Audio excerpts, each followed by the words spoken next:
राधे राधे सभी को। तो आज जिस विषय के ऊपर मैं बात करने वाला हूं तो वो है प्रधानमंत्री आवास योजना। तो इसकी वास्तव में क्या सच्चाई है, जैसा सरकार आम जनता को बताती है, क्या ऐसा सच है या नहीं है, और क्या इसमें कितना झूठ है, तो उसके बारे में आप लोगों को बताना चाहता हूँ। तो उससे पहले मैं आप लोगों को एक क्लिप जो है वो शेयर करना चाहता हूँ, तो इसे आप पूरा देखिए। आपको क्या क्या लाभ मिला है? यही आवास मिला है। आवास मिला है, जी। आपने बना दिया, आपने बना दिया। और पहले कहाँ रहते थे? पहले झोपड़ी था, यहाँ हाँ? खपड़े का घर था। हाँ, जी हाँ, कहाँ रहते थे? जी और जी, अब अच्छा बन गया। जी और गैस कब से मिला है? ये कल मिला है, ये कल मिला है। कल मिल गया। जी। ऐसा है कि हमने देश में 10 करोड़ घरों में जी ये गैस का सिलेंडर दिया जी और आपका नंबर लग गया 10 करोड़ बार। एक ही काम, झूठ बोलो, झूठ बोलो, झूठ बोलो, बार बार बोलो, बार बार बोलो, बार बार बोलो, हर जगह पे बोलो और जोर जोर से बोलो। मैं उम्मीद करता हूँ आपने इस क्लिप को देखा होगा और शायद आप लोग जान गए होंगे क्या सच्चाई है। और वैसा अगर मैं बात करूँ इस योजना की, तो जो कि है ये 2015 में शुरू करी गई थी और इसका जो पहला फेज़ है वो 2015 से लेकर 2017 तक चलाया गया था। और इस फेज़ में टारगेट करा था गवर्नमेंट ने कि 100 ऐसे शहरों को क्या है कि हम जो ये मकान है, आवास है, जो कि प्रोवाइड कराएंगे।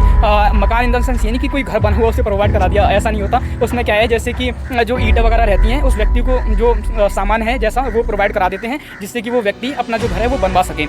और इसका जो सेकंड फेज़ है वो 2017 से लेकर 2023 तक चला था। और जो कि हमें डेटा दिखाया जाता है कि 2023 तक इस सरकार ने हमारे देश के अंदर मतलब सभी गरीबों को क्या है कि ये आवास क्या है प्रोवाइड करा दिए हैं, जिससे कि वो अपना मकान बना सकें। अब सच्चाई सुनिए क्या है कि अभी आप लोगों ने यूपीएससी का रिजल्ट देखा होगा तो इस साल का, तो जिसमें एक ऑफिसर है जो जिन्हें आईपीएस अधिकारी जो बने हैं इस बार, उनका 239 जो रैंक है उन्हें मिली है, जिनका नाम है पवन कुमार। तो जब मैंने इन सर का इंटरव्यू देखा तो उन्होंने खुद बताया था कि जब एक इंटरव्यू में उनसे ये क्वेश्चन किया था कि आपको प्रधानमंत्री आवास योजना के तहत क्या आपको ये मकान नहीं दिया गया है, तो उन्होंने ये कहा था कि जब अधिकारी वगैरह आए थे वहाँ पे तो कहने लगे कि जो आपका ये जो घर बना हुआ है तो आप इसे पहले एक काम करिए, इसे झोपड़ी में मतलब कन्वर्ट कर दीजिए, इसे तोड़वा दीजिए, ये ईंटें वगैरह जो लगी हुई हैं, ये जो टीन वगैरह आपने डलवा रखी है, तो इसको हटवा के एक जैसे कि आपने देखा होगा झोपड़ी में जैसे छान वगैरह जैसे रहती है, गाँव में देखा हो तो वो डली रहती है, वैसा करवा दीजिए। तो तब हम आप लोगों को क्या है इस योजना के तहत जो मकान है वो प्रोवाइड करा देंगे। अब आप देखिए,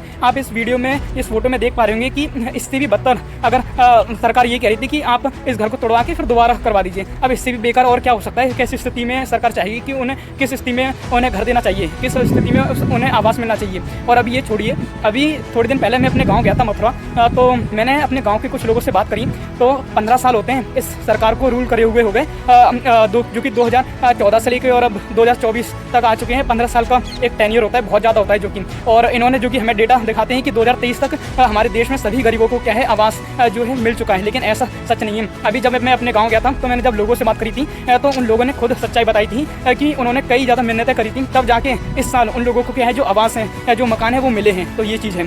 तो मेरे कुछ जानकार हैं, तो उन्होंने मुझसे क्वेश्चन किया था कि डॉक्टर मनमोहन सिंह ने क्या किया है। तो मनमोहन सिंह हमारे देश के प्रधानमंत्री बने 2004 के बाद। 1991 में उन्हें हमारे देश का फाइनेंस मिनिस्टर बनाया गया, और उस स्थिति में ये फाइनेंस मिनिस्टर बने थे जब हमारे देश की जो इकोनॉमी है जो पूरी डूबी हुई थी, और जो 3-4 दिन का जो पैसा बचा हुआ था ना, तो उसी का इस्तेमाल करके 145वें नंबर से लेके ये 10वें नंबर पे लेके आए। और जिस एलईडी टीवी जो कलर्ड जो आप टीवी देखते हो ना, और जो कंप्यूटर का आप इस्तेमाल करते हो, ये सब उन्हीं के द्वारा चलाए गए थे और उन्हीं की देन है। जिस व्हाट्सअप यूनिवर्सिटी से आपकी ग्रेजुएशन होती है और जिस फेसबुक यूनिवर्सिटी से आपका एमए होता है, ये सब उन्हीं के द्वारा सारी यूनिवर्सिटीज़ हैं जो कि चलाई गई थी। और जो आप नोएडा, गुड़गांव जैसी सिटीज़ देखते हैं, इनमें जो इंफ्रास्ट्रक्चर डेवलपमेंट आप देखते हो, तो ये सब उन्हीं के द्वारा किया गया था। और डॉक्टर मनमोहन सिंह इतने बड़े फाइनेंस मिनिस्टर हैं, इतने बड़े इकोनॉमिस्ट हैं, इनकी जो किताबें हैं आज भी हमारे देश के अंदर क्या है पढ़ाई जाती हैं। और इनकी एक बेटी है उपेंद्र सिंह, और उनकी एक किताब लिखी गई है ancient and early medieval India के ऊपर। तो वो किताब आज भी जो कॉम्पिटिटिव लेवल की जो तैयारी कर रहा है स्टूडेंट, तो उस किताब को जरूर पढ़ता है। और जो इलेक्शंस हुए थे उस इलेक्शन में जीती थी सोनिया गांधी जी।